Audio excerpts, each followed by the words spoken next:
I am joined today by our special guest, Brian Kato. Brian is somebody I met, I think, for the first time at SEO Spring Training last year, and then again at SEO at the Beach earlier this year. And his presentation was really good because he had to overcome some challenges where it was a PDF and like the GIFs that he had lined up didn't show. And it still ended up being really interesting, which tells you how much value Brian has to bring to us. So Brian, how's it going? Good. Thank you for having me. Thanks for joining us. I know we've been trying to plan this for a while, so I'm glad to have you here. I think what we'll go ahead and do, if you don't mind, is just tell us a little bit about yourself, your background, your origin story, and like what you're doing now, and we'll go from there.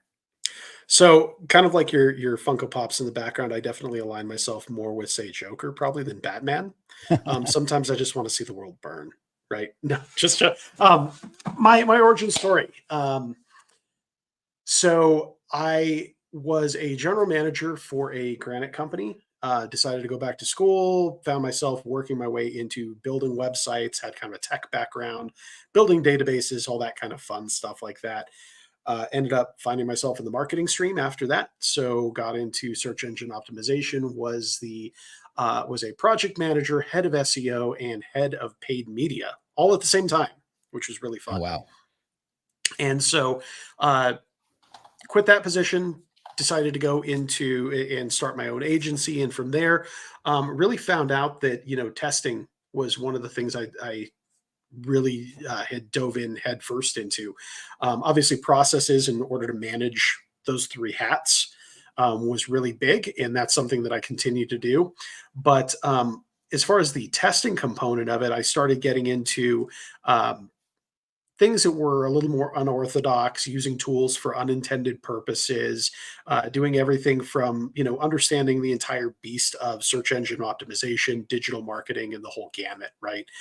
Just because we're told, and I'm sure that most of the people listening to this and the subscribers that actually are a part of the legit community understand that what you're often told by the powers that be aren't necessarily how it is. And you want to test it. You want to make sure that you fully understand all sides of the beast, and understanding that what's said isn't always necessarily how it goes down in the real world. So those are just kind of a little bit of background about myself. More recently, I've been getting into a lot of cybersecurity. I've done a lot in the way of strategic business growth, a lot of public speaking over the last year. And as you mentioned, we met out at spring training, SEO at the Beach. I'm sure we'll probably meet up again here at some point this year as well. Well, when you come to my event in September.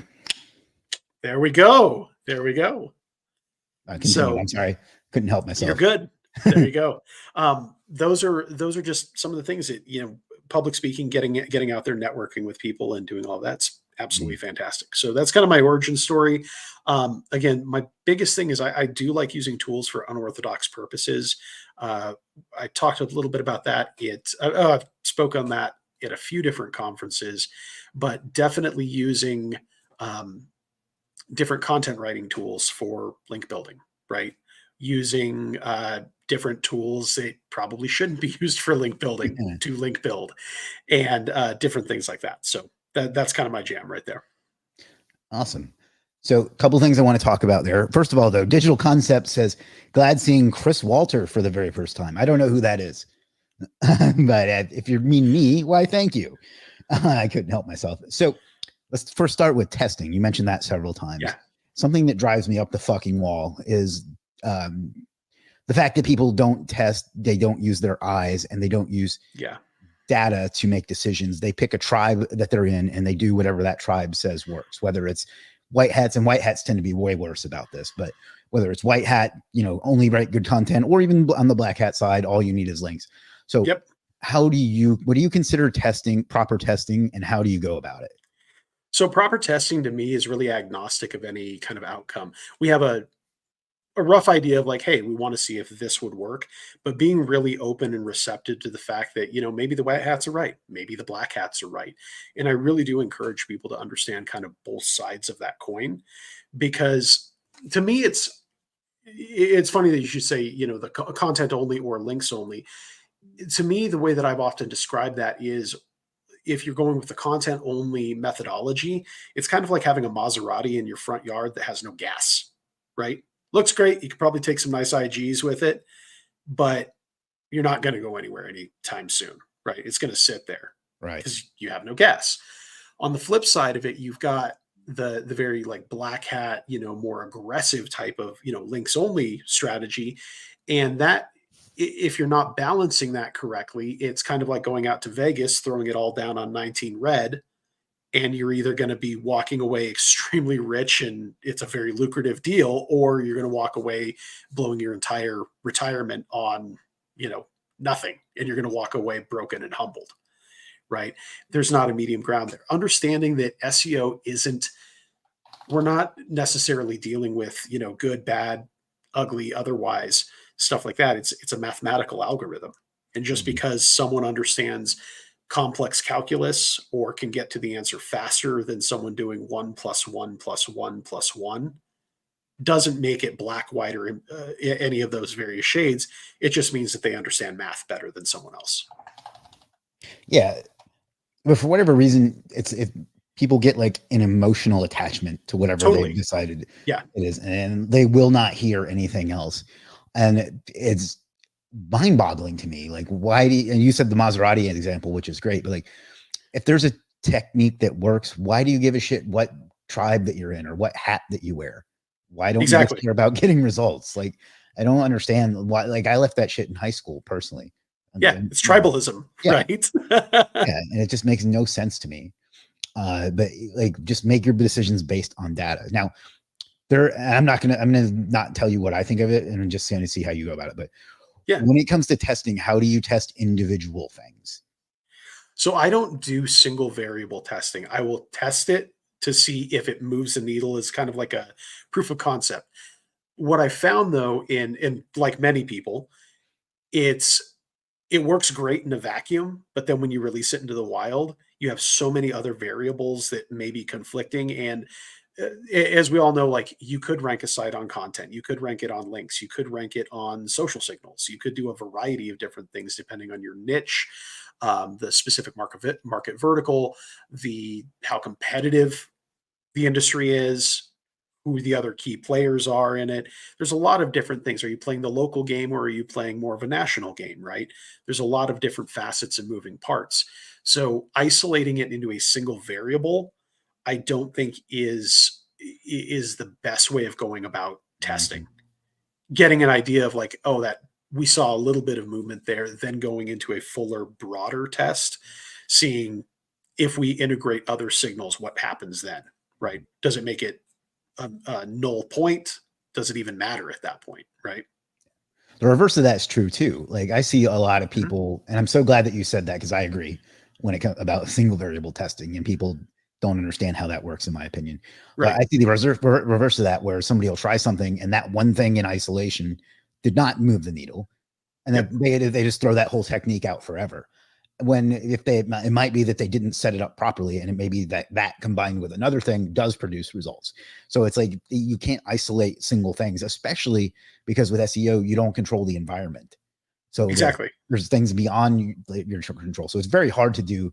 I don't think single variable testing works that well, in my opinion. So I'm kind of glad that's why I didn't want to leave you on that, and I'm glad that you. Yeah, no, 100%. I think that you can get an idea of, this can kind of create some movement, but at the end of the day, there's so many different facets. And if you're lackluster in one area, let's say your link profile isn't as great as someone else's, you can make up for it in other metrics, right? It's not a zero sum game there. So yeah.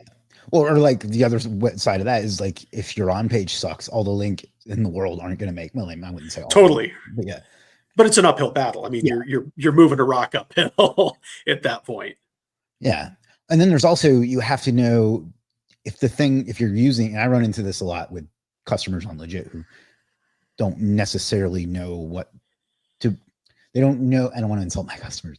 They are you're good. buying things for the wrong intent. So we try to manage that as best as we can as a platform, but it's not always possible. But like, oh, absolutely. I've seen people say that I bought 10 PBN links and my Google Maps didn't remove it all, so PBN links don't work. I'm like, that's not what those are for. So of course it didn't work. you know? Yeah, it's in 100%. I see that a lot where it's people don't quite understand the entire like spectrum of what you need to be doing. Like full transparency, I absolutely love a lot of the stuff that, the services on Legit as far as like tiered link building, things like that. I think that that is absolutely like, if you're not doing tiers, you're screwing up, right? Because if you're only focusing on the one property, your money side, if we want to call it that, or your primary property, and you're not link building to, I mean, hell, even do link building to your social profiles, Right. right? Yeah, absolutely. I hear, it amazes me how many people don't build to like their IG, like actually link build to like Instagram, to Facebook, to Twitter, to LinkedIn. Like those are great targets just for traditional link Oh building, yeah. not even using like I love the word, the parasite SEO right now that's kind of going around. Cause I mean, really that it's been around for a while. I've heard it, back in like dating myself as far as being in the industry, pre-Panda, pre-Penguin, Mhm. we used to call it like barnacle SEO, Web 2 SEO, doing it all this. And it's like, it's the same thing. It's Yeah. just different, different terminology, different spin on it, different name. It's the same concept. And that's worked for years, Yeah. works It's absolutely. particularly bad right now, though, I think. It is. Yep. Or I don't know if bad is the right word, because if you're doing it, it's good. But It's aggressive. Yeah. yeah, I mean, it can be really aggressive. And we always see this where the pendulum swings one way or the other, right? Where yeah, people go, they'll figure out that something works really well, they go ham on it, and then the pendulum swings the other way, and they're like, "Oh my god, like Google, the sky's falling, you know, this technique doesn't work anymore." It's like, well, it does. You just have to think around the situation and figure out a better way to go about doing it. yeah. So, I think laziness is a big part of why a lot of people don't do that too, because like that requires a lot of patience and time and work to determine what works and what doesn't. And unfortunately, I see what a lot of people want is to get all this money from SEO, but not actually like figure out how to do it, or like even do it when they do figure it out. yeah, I don't know if yeah. you have had that same experience. Well, yeah, it's the push button monkey approach, Yeah. right? We want the easy button where it's like it's the cash money button where like click it cash, click it cash, click it cash. Yeah, you are in the And wrong line of work if you're expecting that from SEO. initially you may get into it with that idea and notion, but you find out very quickly that is far from that. So, Yeah, it's a battle yeah. we've had with like educating our customers, because some people come in and they want to buy a $50 service to get rankings for a client that's paying them $3,000 a month. And then like it doesn't work because obviously it takes more than that. And Yeah, it's why? underfunded. Yeah. And like, why should you get away with, just reselling a $50 service, and then they'll blame that service or that technique or the whole platform in some cases because Yeah. it doesn't work, because they don't understand what they're doing. Well, I think you bring up a really good point there. In most cases, when I do see campaigns tend to fail, because I do a lot of like white label consulting, stuff like that.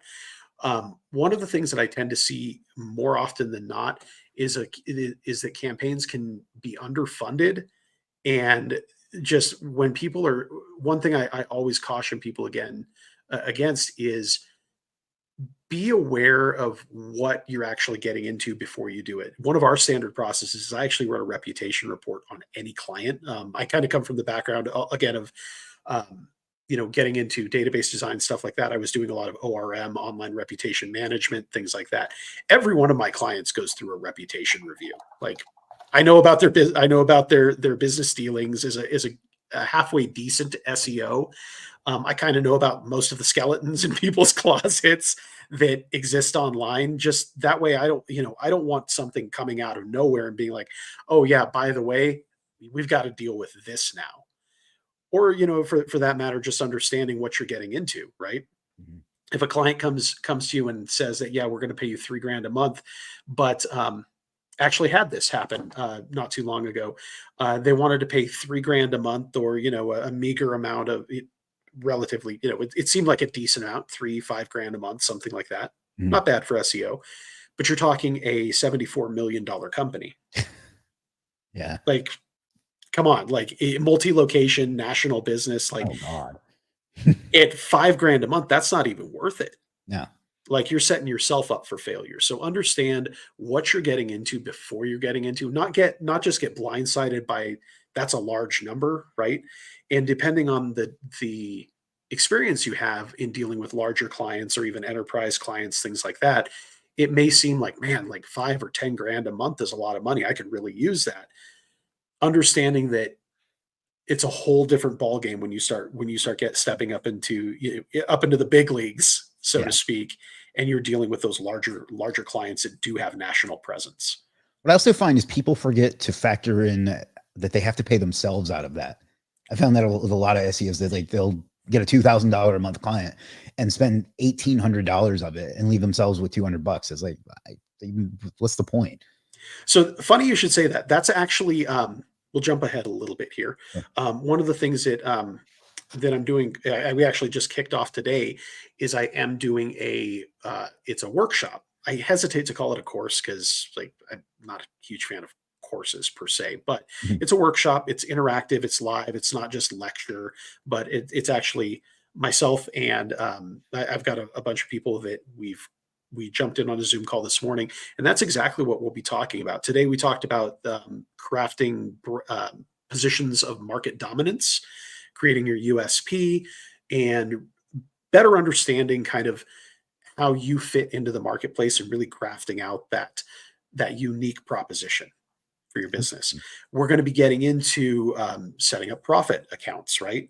One of the biggest things, and I can tell you, from personal experience, there have been years where I've been, we'll just say 5 figures plus Mhm. in software, which was ridiculous at the time because there's no reason that you need to have that kind of an overhead and expense. Trim that back, understand that, hey, if you're not paying yourself, you're really doing a disservice. And a book that I highly recommend anyone, like even if you're not jumping in on the workshop or any of it, a book that I highly recommend anyone read. It changed my personal business and the way that we kind of look at doing things is Profit First by Mike Michalowicz. Fantastic read. I probably learned more in that book than I had in several years of college. Yeah. And the whole idea that a lot of people don't understand, as you're mentioning, Chris, is that if you're not paying yourself, you're the most valuable employee in your Yeah. business. If you're not paying yourself, I would never ask an employee, sorry, you're going to have to wait a month, or we just can't pay you. You're going to have to keep working. I mean, that's an absolutely absurd proposition to tell Yeah. any employee. You're the most important employee in your own business. So if you're not paying yourself, you're really kind of, doing the ultimate disservice to your business. Um, and then, yeah, the other thing with that is that understanding that a lot of people think that your income minus your expenses equals your profit, what you have left, and that's your profit, Yeah. which is a completely ass backwards way of looking at it, right? Yeah. You have to look at, what your income minus your profitability, your paycheck, all of that, and then that's what you have left to run your business on. And if you're not looking at it in through that kind of a lens, you're never going to be profitable. You're just going to spend your money. Your business will eat your lunch, Yeah. and it will happily do so. Yeah. There's a lot of people in like it's a little off topic, but the indie hacker Twitter space that like to talk about the SaaS that they made and how profitable it is. And Yeah. most of the time they're not paying themselves at all. Like, well, then you're not profitable. If you're not paying yourself, you're not profitable. Totally. You're what you're doing is hiding costs. And like, I understand there's the phase of you have to reinvest everything. And are you still there? You're frozen. Yeah, I'm here. Okay. I'm good. There's a phase where you have to like reinvest in the business as much as you can and all that. And that's great. But you don't get to call yourself profitable if you're not paying all the founders. 100%. Absolutely. Yeah. You know where I actually learned that was a thing that investors look at was Shark Tank of all places. But they How much are you paying yourself, right? Yeah. A lot of times they'd be like 0, and then like the sharks would all back out because they're like, you're not really profitable, you're cheating. Yeah. So Well, and it's the whole idea of if you're dumping money back into the business to say that like, oh, well, yeah, we're floating it. I mean, you're being the bank to yourself. And it's a ridiculous way of doing business. It really is. yeah, and you may have to do that in the beginning to like establish Sure. some cash flow and stuff. But if you're doing that after like year 3, you're just cheating, basically. Right. It's also in the United States, if you're set up as an S corporation, it's illegal not to pay yourself. Right. Yeah, you have, like, they don't make it clear how much you have to pay yourself, but a reasonable amount is thing. So Yeah. because I didn't pay myself from legit for the first 3 years, and my accountant's like, you're making good money. You've got to start paying yourself, or you're going to get in trouble. So. Yep. Absolutely. Yeah. All right, so let's move on to a little bit of a different topic. Now, you mentioned several times in the beginning, you like to use tools to do things that they weren't meant to do. You want to explain that in like conceptually, but also maybe give an example or two? Yeah. So conceptually, one of the things that I like doing is a lot of the content writing tools, um, Phrase, Neuron Writer, a lot of those kind of tools you can actually use for link building.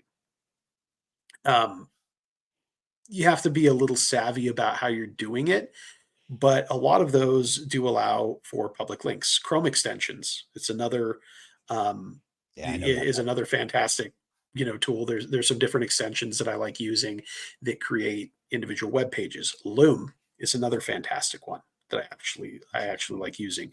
And it's not necessarily, again, you can get into the whole debate of white hat, black hat, aggressive, non-aggressive, things like that. But what's interesting with it is when you start to understand that links are actually the byproduct of content. And if you're doing it right and you have actually content that's worth a shit to link to, the links become a very easy thing to do. Yeah. Right. I know one of my favorite services on Legit, if I can give it a little plug, is I absolutely love the syndication networks, IFTTT networks, things like that. Right. It's a fantastic way to build your brand, build links around exactly, the content that you're creating. You're already doing it in one place. And whether it's through IFTTT or you're using something like Snap, which is a WordPress plugin that automatically syndicates all of your stuff to your social profiles, it's content promotion, it's marketing. So I don't necessarily see that as a, aggressive, non-aggressive kind of thing. It's content promotion. And whether I'm doing it or whether there you go.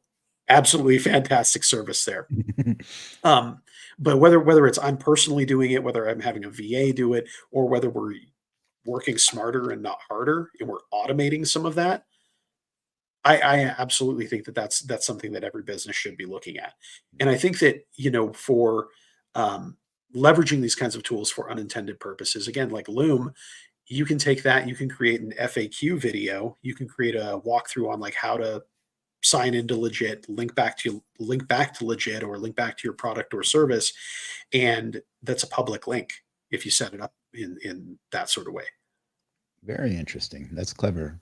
I forget his name. There was a guy I used to follow on Twitter, and he was every day for like 3 months. He posted a sneaky link, and it was stuff like Yeah, that. totally. Yeah, and those things actually work really well because they haven't been abused all to hell by people like us. Right. But yeah, those are different kinds of things that you can do. You can, obviously I'm a big fan of Drive. I love using those kinds of things. Again, Gemini guy does some good stuff there. Come up from some of the other founders that have kind of done like Drive stacking and things like that. So a lot of my background is in that kind of a capacity there. And yeah, I absolutely love using those kinds of tools. Leveraging from what they are. And again, like over the years, they have modified that. None of those tactics are a silver bullet, which I think a lot of people, to your point, Chris, they assume that they're going to get something and then it's just magically, they're going to rub the magic lamp 3 times and they have wishes and they're magically, unicorns, rainbows, and they're ranking number 1. And unfortunately, that's just not how it is. Right. It's there. You have to still put in the work, but it provides you an additional outlet and an additional resource that you can tap into. Yeah. I'm glad you mentioned that Drive Stacks particularly, because one of the people I was thinking of, and I'm not going to name his name, but he used to work for another company that you would know the name of, but he likes to shit on stuff like Drive Stacks and stuff like that. He says they don't work. And I assume it's because he doesn't actually know how to do SEO well when I see a comment like that, because if done well, they do work. There's enough evidence that shows that. If you just bought one and stacked it and then never did shit with it, then yeah, it probably didn't do anything. But and the thing that a lot of people don't realize about any of those kinds of services is that they're foundational, right? So you're getting the VP package, and it's that foundation, it's the base layer. It's intended to go in, build on top of it, continue to use that as an asset. I mean, I don't know how many of us would just build a website and just be like, well, it was built. We're good to go now. Yeah. Why aren't we ranking? Right. Yeah. There's work you have to put into it. There's effort. And that's what a lot of people don't understand about that, is it that Or just don't want to put in effort because they got into it for nothing. yeah, right. Yeah. That's really cool though. I'm glad to hear that somebody else say that. I always like it when guests agree with me on things. Well, in talking with you, some of the events, it sounds like we do have very similar methodologies as far as like, the kind of testing that I've seen. It's like, yes, these particular things do work if implemented properly. And that's the, if implemented properly, is a big component of that. Yeah. You can have the product and or service. To be quite honest, I love all the links, whether it's, tier 1, tier 2, like all the way down to, I've seen even like GSA blasts, right? Mhm. I know you had Derek on last week, Yeah. and his course on GSA is absolutely fantastic. Yeah. He also doesn't use it the same way that a lot of people do, with throttle wide open Yeah. and going crazy with it. You can get really decent links from GSA. You can use Scrapebox. I mean, Yeah. these are all tools that have been around for forever. I know, you guys talked about HTML builders. I still do a lot of HTML building myself. Interesting. Dreamweaver and VS Studio Code, those are open on my desktop almost all the time. That's badass. I bet Dreamweaver's gotten more mentions in the last week than it has in the I know, last they're looking at like the trend. And they're like, wow. That's cool though. And just for everybody listening, I don't purposely pick people that agree with me. It's just, that's who I know. I would love to have what I call a white hat purity pony come on sometime and explain to me why I'm wrong, that all you need is good content. But odds are they don't like me and probably won't come on. What I find really interesting, so speaking of the whole content, purity pony kind of a thing, this is a really interesting concept. And I would encourage people to think through it in a little bit different light here. Content, in my opinion, is nothing more than links, right? Because how do you find content? A URL, which is a link. And so even if you're doing stuff like internal linking, which is a relatively safe, quote unquote, white hat kind of thing to do, you're still link building. And so this is where I find a lot of, it may be semantics, but I find it really interesting that people are going, that they go in and they're like, well, we've built this site and it's on, nothing but content and topical relevance, and, all of the, it's just topical, clustering around a particular subject matter. But then you built internal links. So you are link building, right? Mhm. And at the end of the day, that's, that is still link building. Or I've seen people say, oh, we didn't do any link buildings except for citations, right? Which is still link building. If you put a right? link to your website in your Twitter bio, that's a link building. Exactly. Right. Yeah. And so I think that that's just a really interesting way that people kind of selectively exclude links. And I think a lot of it is also, it also comes down to semantics, right? I've heard, I have several friends that are very involved in the like quote unquote white hat, white purity pony kind of space. And they don't call it like a drive stack. They don't call it, entity stacking. They call it link fortification. So they can sleep Or at night. it's earned links and not bought links, Yeah. right? Well, you still paid someone to go and do outreach, and still paid, I mean, or, potentially paid media placement, things like that. You've still bought the link. Yeah. And at the end of the day, it does come down to, it's maybe splitting hairs a little bit, but I think that that's just it's an interesting way that, people kind of approach selectively choosing, what they want to call something versus what it actually is. I was on the phone with a link building provider, and they told me about all their inventory, and it's like, oh, so you have a pretty decent PBN? They're like, oh, no. PBNs are black hat. And I was like, but you own the links and you're the webmaster for 500 websites, and you're willing to have me subscribe to a service that then allows me to guest post. That's a PBN. Yeah. Yeah. I mean, and you go even a layer deeper than that. Like, yeah, the difference between a PBN and a guest post is you don't own the guest post, but that's where the differences stop. Yeah. It's just a link on a blog, whether it's Yep. one that you own or one that you don't. So, but I would still like to have like a pure white hat, like a Lily Ray, come on and explain to me how she's going to rank for like casino terms without any links. and just building great content. So Yeah. anyway, James Slattery says, I can be the white hat rep. James, you have an open invitation whenever you want to come on. I don't think of you as a white hat, but you know, I would love to have you on, and you can do that if you want, or we can talk James about is a get shit done hat. Yeah, exactly. So we have quite a bit of questions, so I'm going to go ahead and start digging into those. Let me just make sure I don't miss any, because I always feel bad when I do that. Unless it's how to get more orders on legit, then I don't give a shit if I miss that question, because I'm tired of that question after 7 years. How do I optimize my profile, Chris? How do I get more orders? Yeah, use the 7,000 pieces of content I've made on it. Is there any action? No. Let's see. What's up? Glad to see Chris Walter. Can I ask a specific question with a website as an example? Yeah, sure. And this is from Fabian's Web Design and SEO. Okay. There's your plug. That's from a while back. So if you're still on, Fabian, go ahead and drop that. Hello, Chris and Brian. Happy to be here. How do you manage all the data on SEO? So how do you automate and analyze the data? Big data dumps. I try and so I manage a lot of stuff either through databases or through spreadsheets. That's just kind of how I do it. It's my brain operates in very odd and mysterious ways sometimes, but I mean, I don't mind looking at, you know, Excel formulas and things like that that could be, you know, 30, 40, 50 lines long. So yeah, spreadsheets for me as well. And just I had like not the flex or whatever. I have a fantastic memory, so a lot of it is just in my head. So, yeah. Robert Thomas says SEO is very tribal, like Desperate Housewives. I'm not. I'll just do either courtesy. Yeah, we're good. Pronounce that. SEO is a good thing to learn about. Oh, the Google, yes. Dave Keys, what's up, Dave? Dave says, I've always thought single variable testing ignores the essence of the intent of the algorithm, even the page rank algorithm. Everything is weighted by correlating factors to some point. Yeah, it sounds like Dave agrees with us on that. Yep.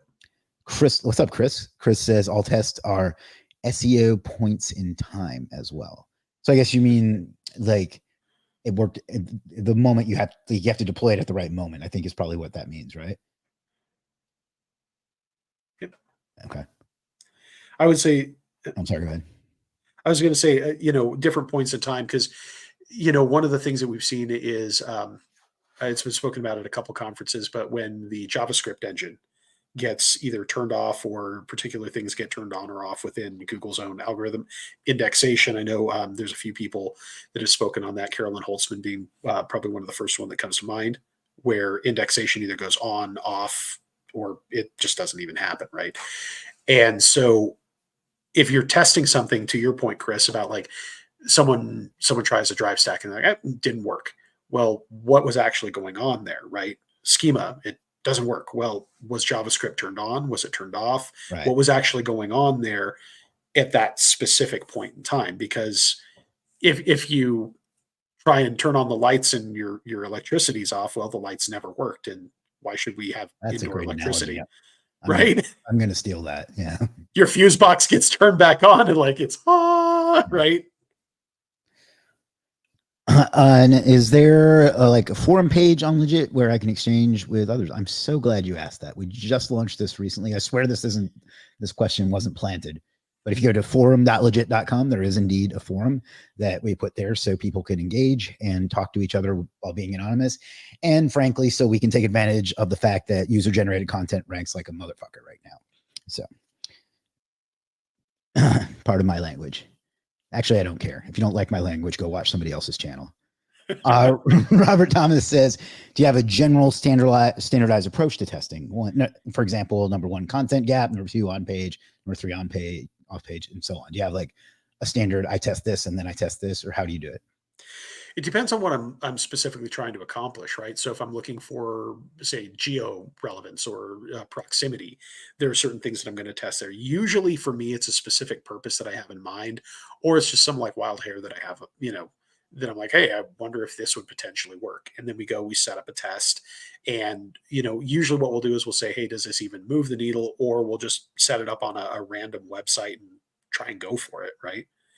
It really surprises me, again, with the whole idea of testing, how many people don't own at least one or two test sites. Like literally you could just burn to the ground if you know, absolutely wanted to. And like even try that, right? Try and get yourself, you know, go out, get some cheap ass hosting, get a burner domain, try and get it penalized. I encourage that, right?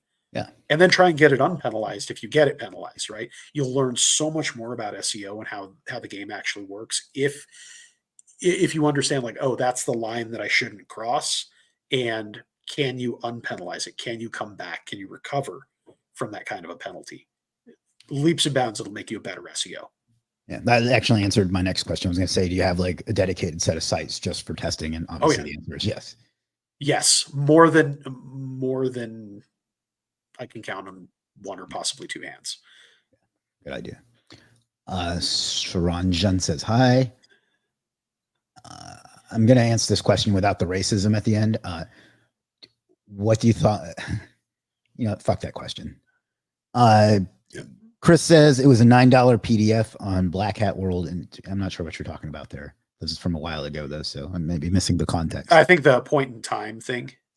Oh, okay. Yeah. PJ says, Brian, great backlinks training with Matt. I assume you know what that Awesome. means. Yeah, it was from earlier this morning, I think. Oh, okay. Jordan says this conversation is fire. Thanks, both of you. Thank you. Awesome. Chris said links is links. Okay. Yep. A link is a link is a link. I think we've heard that a few times. Yeah. Are there better links? But get some. Okay. Rahibi. Can you link to the IFTT service? Yeah, I sent you that. Clean cut Kato. I know. Or the folder wasn't public. Yeah, that's the thing that people screw up with drive stacks a lot. Yep. A lot. Chris says, hey, James. Okay. They're just having a conversation without us. Working SEO, learning from a master. James says, I can be the white hat rep. Like I said, anytime you want to come on. Dreamweaver, the memories. I'm new here. Well, thank you, lovely Sane. I'm sure that's really your name. All the gents here today. Drop the GSA course Brian mentioned. I don't have it. It's from Derek Pierce, but I don't know the link to it. Do you? I don't right offhand, but if you go back and hit him up, I mean, I know you had him tagged last week. Go and hit him up. It's a fantastic course. I've been through it. I know that there's some other people that widely use GSA quite a bit, and like it's a really good course. Definitely worth it. So the algo changes forum. Okay, here's a long one. This is from Joseph. He says, hey there, gentlemen. I guess he's not talking to us, so I guess I can skip this one. Just kidding. Another dad joke. Fire interview. Question for Kato. I've always created multiple AWS buckets for my PRs and a master AWS bucket that contains all the links from the old PRs. Two-part question. Should I add content to these cloud pages? Currently, they only have 400 plus anchor text pointing to the PR. Should I continue building links to the AWS pages, or should I leave them alone since their DR is 93? I would not leave them alone. Like we can strike that one right off there. I would not leave those alone. I would continue to build links into that. As far as the anchor text, I'm a big fan of link wheeling. So for me, I would probably take that and I would create subsets off of that and not just throw in a bunch of things onto a single page. I would probably separate that out and build links to the links to the links and to kind of tier that out. Okay. I'm glad you got that because that's not something I do. He kind of lost me a little bit on that one. So that's good. Yeah. Trans Canada, there's your free plug, says I think that's a business name. Are 301s somewhere in your strategy? I love 301s. Yep. I actually will use 30, depending on what we're looking at, I will use not just 301s, but we'll use 307s and 302s as well. I know the difference, but can you explain the difference to some of the folks watching? Yeah, so a 301 is equity passing. 302s are non-equity passing. They're a temporary URL. So think of it as like a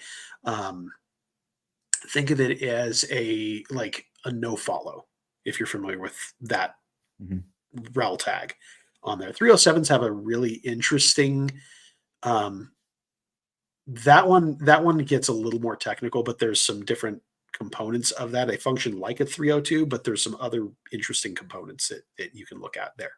Okay. You'll have to go and look at some HTML courses on that. W3C Schools is fantastic for that. Mhm. But I would absolutely use all the links. To me, only doing 301s is a really telltale sign that you're in SEO, trying to do SEO, right? If I had nothing but a 301 or equity passing follow links on my backlink profile, that looks super sketchy and really, really weird. Yeah. Um, I'm a big fan of making it look like I'm just the random guy that happened to step in some lucky shit, right? Mhm. And oh well, we've got a nice mix of 302s, mentions, social signals, like all the links, right? I'm not going to go in and be selective on it. Only has to be 301 equity passing stuff. I'll take brand mentions and traffic all day. I haven't tried it in years because I figured it doesn't work anymore. But I used to buy like EMDs and 301 those to like a branded page and then just Uh huh. send a shitload of links to for the redirect itself. Do you think Yep. that works? Yeah. There's some interesting things you can do to quote unquote baptize pages too with 302 or 301s. There's some really interesting things you can do there. Double 301s, things like that. Okay. Interesting. Makes me want to go do that now. Um, Time to go Tebby, test. Tebby Chiropractic and Sports Medicine Clinic in Charlotte, North Carolina. There's your free Well, plug. hello. As much as I can appreciate SEO, whether it is optimized content schema, link building, iframe stacks, etc., how do you overcome ranking changes which are specifically related to algo changes? So I guess Honestly, how do you pick apart what was caused by an algorithm change and what do you do to recover? I think is probably the way to ask that. I'll be honest, I haven't really worried about algo changes in a while because I diversify so much. Okay. I think a lot of it does come down to diversification. This most recent one, even like HCU and stuff like that. I mean, we've been doing entity work for shit, probably 3 to 5 years. Yeah. And so, well, like when everything started jumping into like entity first, or things not strings, stuff like that, which there, yeah, that's something to look into as well. The inverse of that, but yeah, for a lot of the diversification, the thing is if you're diversified enough, you really don't have to worry about major swings in the algorithm because think about it, to our point previously, where the pendulum swings one way or the other. Parasite SEO, people are like going absolutely ape shit on that, right? Mhm. Google's going to swing it back and they're going to be like, hey, we don't like that anymore. Please stop doing it. SEOs are going to continue to do it. And so they're going to clap down and it's going to, they'll start shutting off those signals. On the flip side of that, then there's going to be something else that's going to come out. Perhaps it's, I don't know, if your Uh, first name is Chris, they give you a little boost, yeah. right? They do something like that. And so then everyone's going to jump on that. We diversify enough that we don't really have to worry about those wild swings back and forth. Yeah. Because, I mean, in all honesty, for as much shit as I get about doing like aggressive tactics, we also do very good SEO too. And it's understanding the balance of both that, like, you have to have great on page, you have to have conversions. I'm really into neuromarketing and understanding like CRO, the psychology of like what makes people tick and click on a button. And so Nice. if you understand that you pair that with here's how we get in front of people using SEO or link building or these other kinds of things. Because if you're getting in front of people with link building, getting in front of them with these, more aggressive tactics, but you fail to convert, you're going to have to do twice as much of those aggressive tactics and then they still fail to convert. And so it's a losing game there. Whereas if you get them to the page through, you know, link building, positioning, so on and so forth, you have copy that converts, a layout that converts, beautiful website design. Now you're kind of firing on all cylinders and it's actually like holistic, very good SEO. Good marketing in general, not just SEO. Yeah. For whatever reason, a lot of people think, or a lot of SEOs think that victory is getting a ranking, and they don't really give a shit if they ever get any like money from it. Yeah, totally. Robert Thomas says that I used to sing for Matchbox 20. No, that's a different Rob Thomas. Man, I am just on a fucking roll today. Right? So I've been testing some mass page generation on subdomains and having a hell of a time keeping them indexed. Unique content, any known issues you can point to it as an HCU symptom. I've had that problem with mass page sites for a long time, which is why I stopped doing Yep. it. Yep. The question that I would have for him probably is, does it have traffic and does it have links? Okay. Robert, if you want to answer that, we can come back to it. Darko, what's up, Darko? Darko says, would you 301 a CTRify site to a money site that is not the same target geolocation? CTRify is ranking very high, but looks terrible. I wouldn't 301 it necessarily. I'd use it as a tiered property personally. I would use it as a pass through. Yeah, I call them bumper sites. Yeah, buffer sites, pass through sites. That's exactly what I would do. I mean, I would keep it down in tier 2, something like that. Funnel the traffic and power through that. Great. Let's see. I think it still works. I think he was talking about 301s and EMDs. Yep. Blair says, "What's up, Tebby? We are friendly competitors." Fight. Bum bum bum. They all indexed, then all dropped across multiple domains. All were fed, however, to index me now. Yeah, but does it have traffic and links? Yeah. To expand on this, what I would look at for something like that is, just because you've indexed it doesn't mean that it's going to stay in index, because one of the most obvious plays from a PBN or from not saying that Robert's site is shit, but one of the things that I tend to see from really poor sites that tend to fall out of index is that they'll be in index, but then they get zero traffic. There's zero links, whether it be internal or external links. And so it's a pretty obvious sign you just threw some shit up for ranking. Right. If it's a real site, even if you're talking like a news site, right? I mean, go make some orders on Legit, get some links built to some of those internal pages, build some internal links and see what happens. Okay. Darko says the CTR sites are 99% EMDs. I don't even really know. I mean, I know what CTRify is, but I haven't really messed with it. Yeah, the AI generated sites and stuff like it. Yeah, I still would use it as a buffer site. Like personally, I would use it as a pass through. Cool. All right, we're almost out of time. Can you tell us a little bit more about your workshop? I'm going to put it on the screen here. Yeah, so the workshop that I have, I've tried to keep it at a relatively affordable price. The thing that pisses me off, and there's tons of agency owners that I'm sure are in the same position. I can't go on Facebook without seeing like the agency owners, chiropractors, so on and so forth. Do you want more leads than you can shake a stick at? Call us. And it turns out that it's, nothing against these guys. Like, I get it. You're trying, I mean, everyone's got to make some scratch. Everyone's got to try and, do their thing. But a lot of times I'm seeing these are either like they're, either just like your funnel guys, lead gen bros, stuff like that, where it's just like, I mean, it's a high level snapshot. ClickFunnels snapshot takes them 20 minutes to put together, and they're acting like it's, God's gift to the world.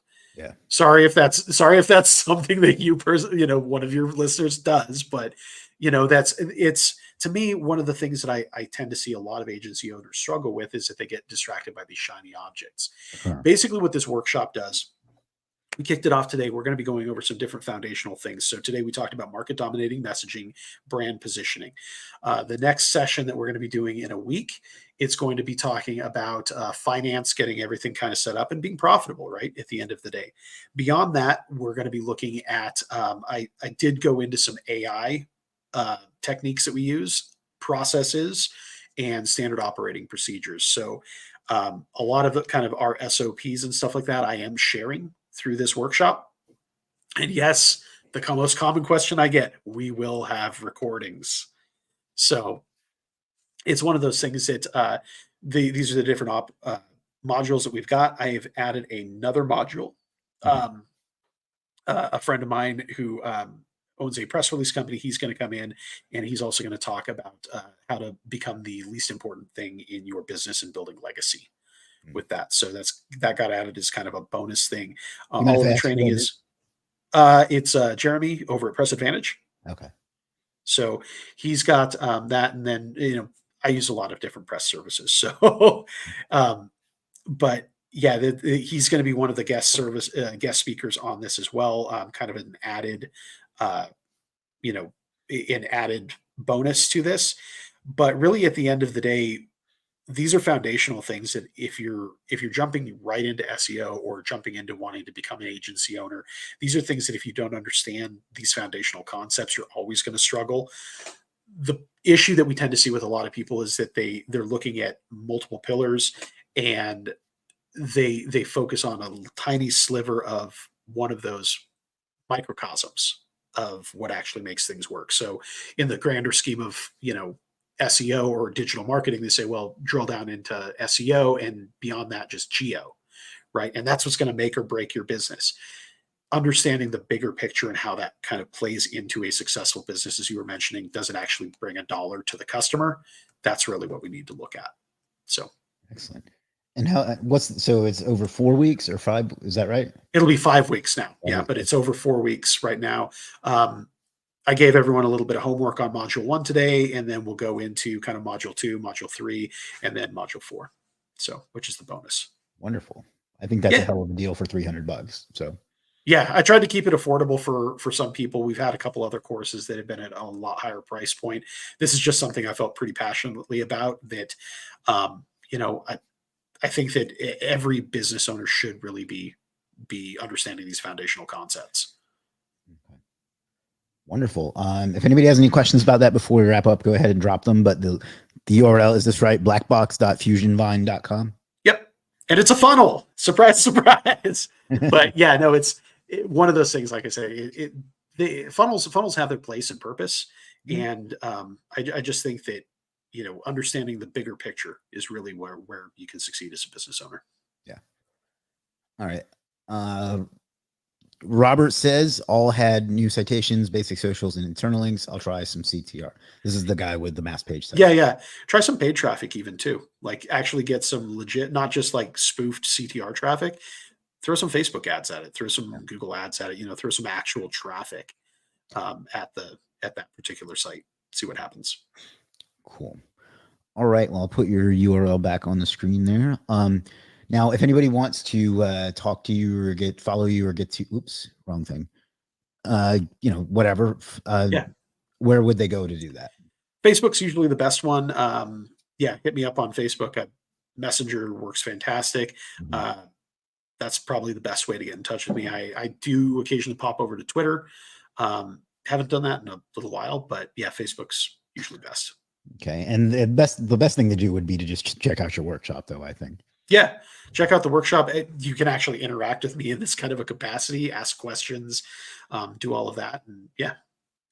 Great. Is there anything else you want to talk about or cover before we wrap up? No, like I said, I think we covered a lot of stuff. I think that, looking forward to the event. And so September. Yep. I'll send you the details afterwards. Outstanding. Cool. And I'll be talking about it ad nauseum very soon. So I'm sure. Yeah, I'm looking forward to it. All right. Well, everybody, first of all, Brian, thank you for taking the time to be here. I think there was a lot of good information. The hour went by really fast, at least for me, which is great. So, and lots of great questions, lots of great engagement today. So thank you to everyone else that showed up. I know that you have a lot of different things that you can do with your time. So I appreciate you choosing to spend this hour with us. That's something I will never take for granted. So thank you. I will be back on Thursday with another person I met at SEO at the Beach, which is Brian Winham. He's got some really cool stuff lined up for us too. He was one of my favorite presenters there, actually, and he's been a big customer of mine. And I never made the connection that it was the same person until I met him at the event. So it's important to go to events, particularly mine. And that's it.